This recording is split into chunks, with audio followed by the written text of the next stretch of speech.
Selamat datang di channel Math from Home bersama Pak Man. Nah, pada video kali ini kita akan menentukan jenis segitiga dengan teorema Pythagoras. Nah, coba kalian mengingat kembali, eh, segitiga tersebut terdiri dari beberapa jenis ya. Kalau kita lihat dari besar sudutnya, yaitu ada segitiga lancip, ada segitiga siku-siku, dan juga ada segitiga tumpul.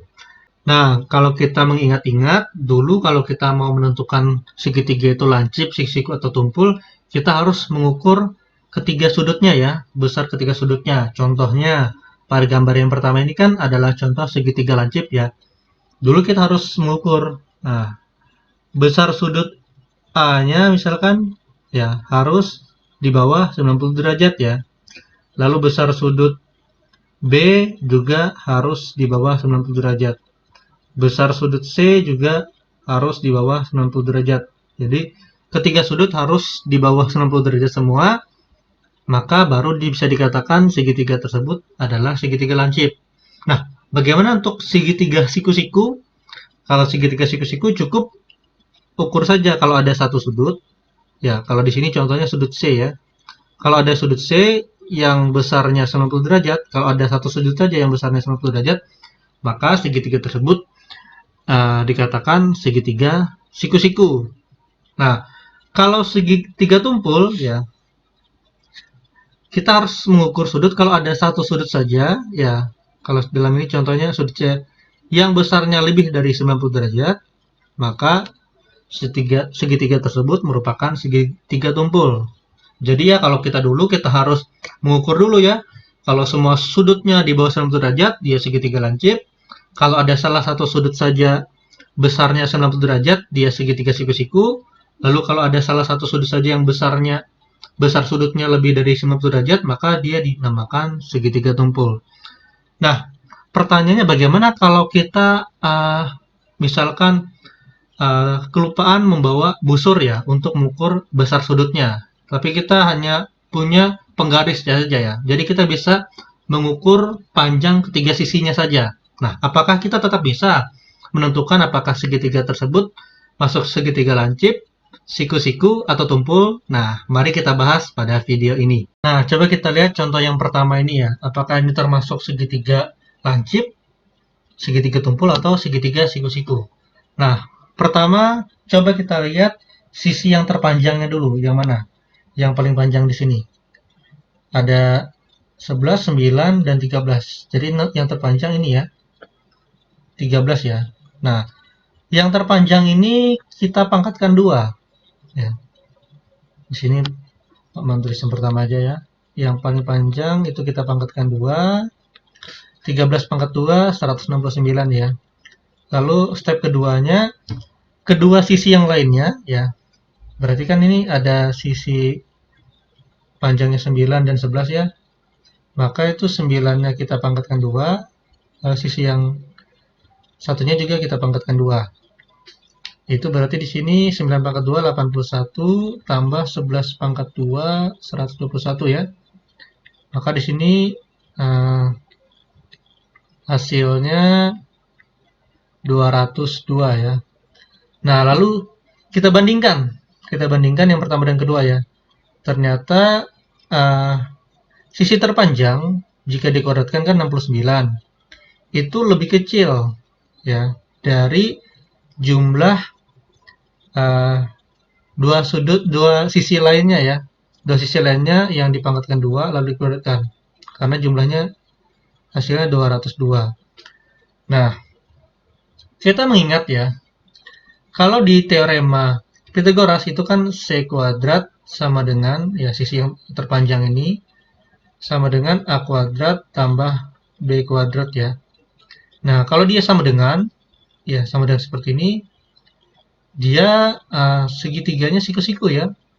Karena teorema Pythagoras hanya berlaku untuk segitiga siku-siku. Siku-siku.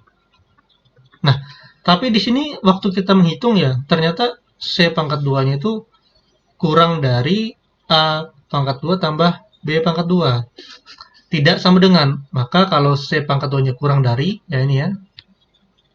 Dia kurang dari, maka ini C-nya kurang, maka ini disebut segitiga lancip. Nah, seperti itu ya. Nah, coba kita menghitung lagi untuk contoh berikutnya. Nah, kita masuk ke contoh yang kedua. Di sini Paman tidak menggunakan gambar ya, jadi soalnya langsung diberikan informasi panjang ketiga sisinya. Jadi diketahui segitiga dengan panjang ketiga sisinya adalah 8 cm, 17 cm, dan 15 cm. Tentukan jenis segitiga tersebut. Ya. Nah, coba kita jawab ya.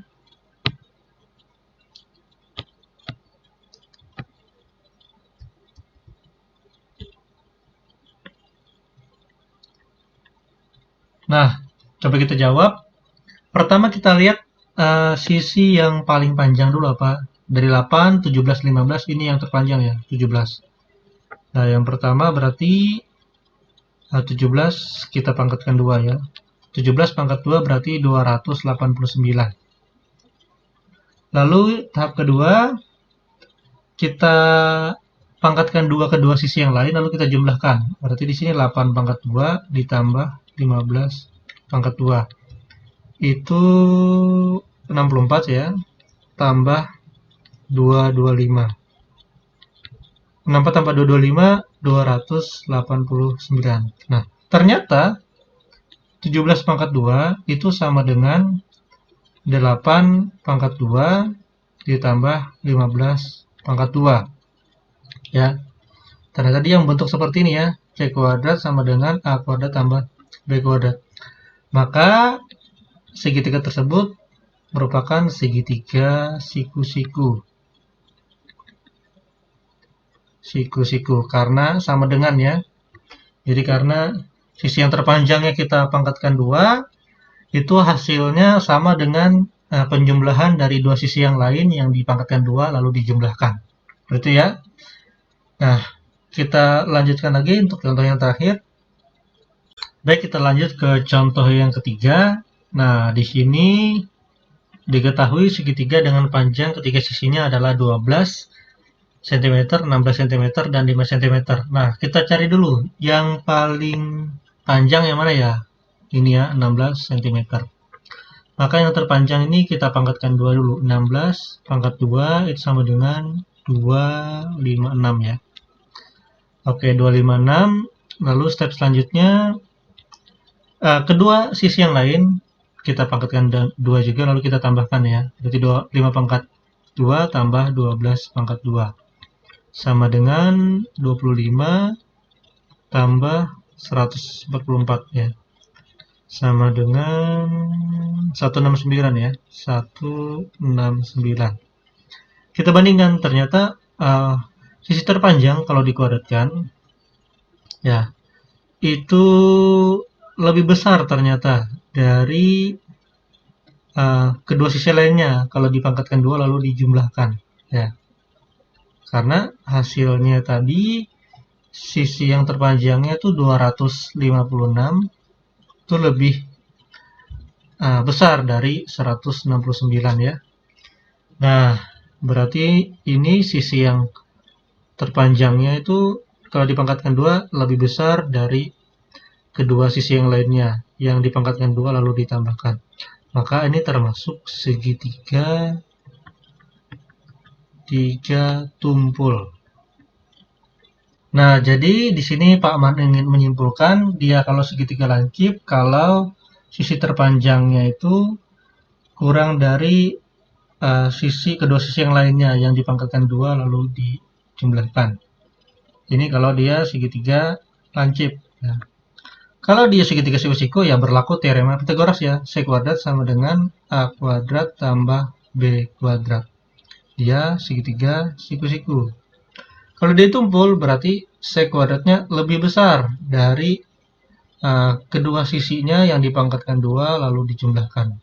Nah, jadi ini kesimpulannya pada video kali ini. Semoga bermanfaat.